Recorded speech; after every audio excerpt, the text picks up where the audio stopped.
안녕하세요, 조르바입니다. 오늘은 맑은 물소리를 들으면서 행복에 대해서 한번 이야기를 해보고 싶습니다. 행복에 대해서 이야기는 하겠지만 저도 사실 행복이 뭔지 잘 모르겠어요. 어떨 때는 행복이 알 것 같기도 하고 어떨 때는 도대체 행복이 뭔지 모르겠고 그렇거든요.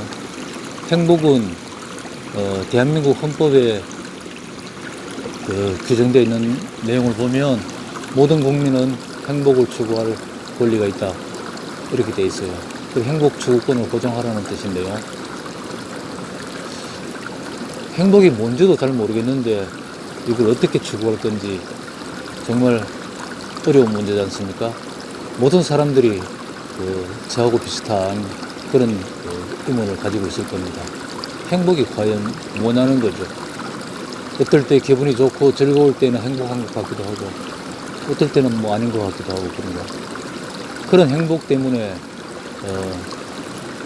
모든 사람들이 불행해지는 게 아닐까, 이게 제 생각이에요. 틀림없이 불행이라는 거는 행복이 발명된 순간 불행이 탄생했다, 이건 거의 확실한 것 같습니다. 행복이라는 게 없으면 비교해서 나는 불행하구나 이런 생각을 할 리가 없잖아요. 그래서 생각해보면 행복이라는 거는 피아노와 같다.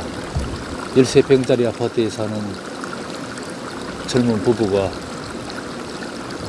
이제 초등학교에 들어간 아이에게 피아노를 한 대 사주겠다고 결심합니다.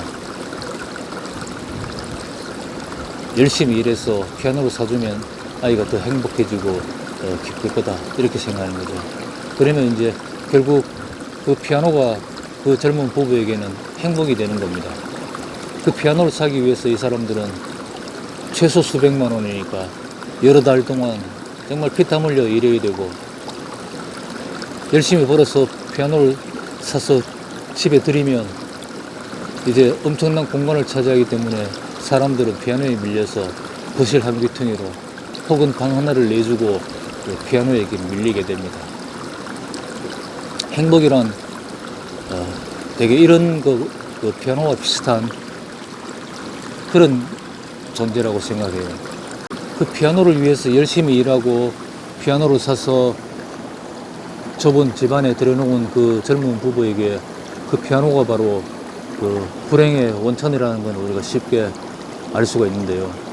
그렇다면은 부자들은 다를 것 아니냐, 이렇게 생각하겠죠. 부자들은 그렇지 않아요. 부자들은 피아노를 원치 않습니다. 부자들에게는 피아노가 행복이 아니에요. 부자들은 전용기 같은 게 이제 행복이죠. 부자들이 전용기를 사기 위해서 기업을 키우고 뼈빠지게 노력해서 전용기를 사겠지만 그 사람이 전용기 때문에 더 행복해진다는 보장은 없어요. 더 불행해질 가능성이 많죠. 엄청난 비용을 감당하기 위해서 계속 더 열심히 노력해야 되니까요. 그래서 제가 얘기하는 그 행복과 불행, 사람들이 괜히 불행해지는 게 아니다. 행복 때문에 불행해진다는 게 제 생각이에요. 행복을 없애버려야 됩니다. 행복이라는 게 없다는 걸 알아야 되는 거죠. 그래서 제가 불행해지지 않기 위해서 굉장히 마음속에 새기고 있는 그런 중요한 문구가 하나 있는데요. 불교 경전인 금강경에 나오는 한 구절입니다. 불웅주 색생심, 불웅주 성향 미촉급 생심, 응무소주 이생기심, 이런 개송입니다. 아무 곳에도 머물지 말고 마음을 내라는 거죠. 우리가 어떤 피아노에, 전용기에 혹은 행복에 우리의 마음을 거기에 머무르게 하지 말라는 거죠. 왜냐하면은 우린 저 뒤에 보이는 계곡물처럼 흘러가는 강물인데 강가에 있는 풀숲에 아름다운 경치에 멋진 모든 것들에 마음을 빼앗기고 나면 저 멀리 흘러가고 난 뒤에 우리는 쓸쓸해지고 불행해지고 가난해지는 거죠. 그래서 아무 곳에도 머물지 말고 마음을 내어라 하는 것은 우리가 어느 뭐로 보나 우리는 강물과 같은 존재입니다. 끊임없이 변해가고 흘러가고 한순간도 어떤 장소에 머무를 수가 없습니다. 장소뿐만이 아니라 시간 속에서 우리가 삶이라는 이 긴 흐름 속에서 어떤 순간도 멈출 수 있는 곳이 없어요. 계속 이 물처럼 흘러가는 거죠. 그러면서 우리는 끊임없이 이 강변에 있는 어떤 풍경에 이끌립니다. 그 풍경에 이끌리고 아주 평화롭게 펼쳐진 풀밭이 있으면은 저 풀밭가에서 영원히 머무르고 싶다 이런 생각을 합니다. 여러분들도 마찬가지겠지만 저도 정말 영원히 머무르고 싶었던 그런 순간들이 많죠. 절대 불가능하죠. 항상 그런 불가능한 것을 우리는 원하면서 거기에 마음을 주고 머무르는 겁니다. 우리 마음이 머무르는 거죠. 우리 자신은 머무를 수가 없다는 것은 명확하니까요. 우리 마음이 거기 머무르지만 우리는 거기에 다시 도달할 수 없다는 것을 늘 새삼스럽게 깨달으면서 불행해지고 안타깝고 괴로워지는 겁니다. 사람을 정말 불행하게 하는 것은 지나온 일 때문에 괴로워지는 겁니다. 대개 과거에 우리가 저질렀던 그런 뼈아픈 실수 때문에 지금 내가 이렇게 고통받고 있구나 이런 생각이 들 때가 많죠. 과거의 일 때문에 고통받는 겁니다. 지금 이 계곡에 이 흘러내려오는 물이 저 꼭대기에서 내가 조금만 잘했더라면 지금 훨씬 더 편안한 곳이 있었을 텐데 이런 생각을 한다면 어떻겠습니까? 굉장히 어리석은 거죠.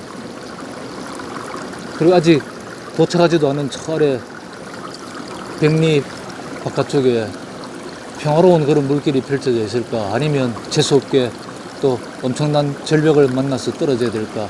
이런 걱정을 하고 있다면 어떻겠습니까? 그 역시 어리석죠. 어디로 갈지 알 수도 없고 전혀 우리는 미래에 대해서 우리 자신을 통제할 수 없습니다. 이 시간 속에서 우리는 그냥 흘러가야 되죠. 근데 아직 오지 않은 그 미래의 어떤 물길에 대해서 걱정하면서 이 물이 흘러가고 있다면 정말 안타까운 일이겠죠. 그래서 제가 어느 순간 금강경을 읽으면서 이 응무소주 이생기심이라는 이 문장을 접하면서 정말 이게 중요한 거구나, 이게 핵심이구나.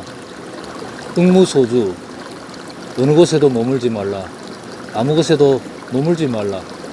우리 마음을 얘기하는 겁니다.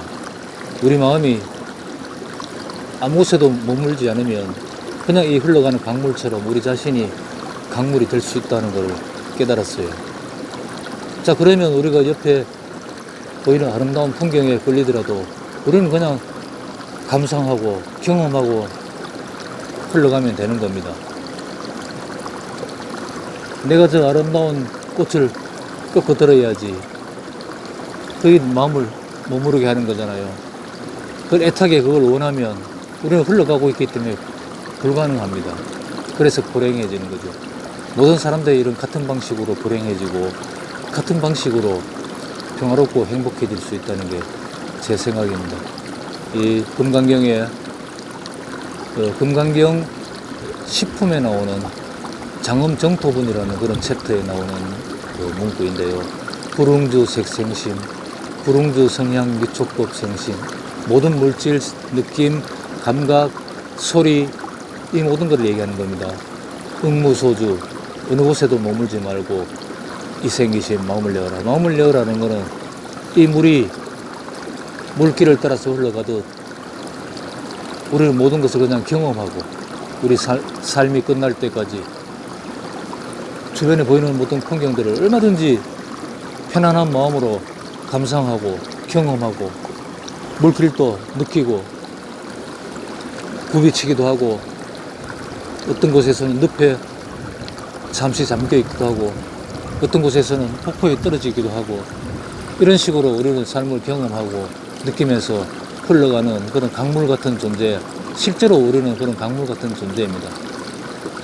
우리가 강물 같은 존재인데 강물처럼 생각하고 처신하면 가장 자연스럽고 불행이라는 게 없는 그런 삶을 살아갈 수가 있다고 저는 생각합니다.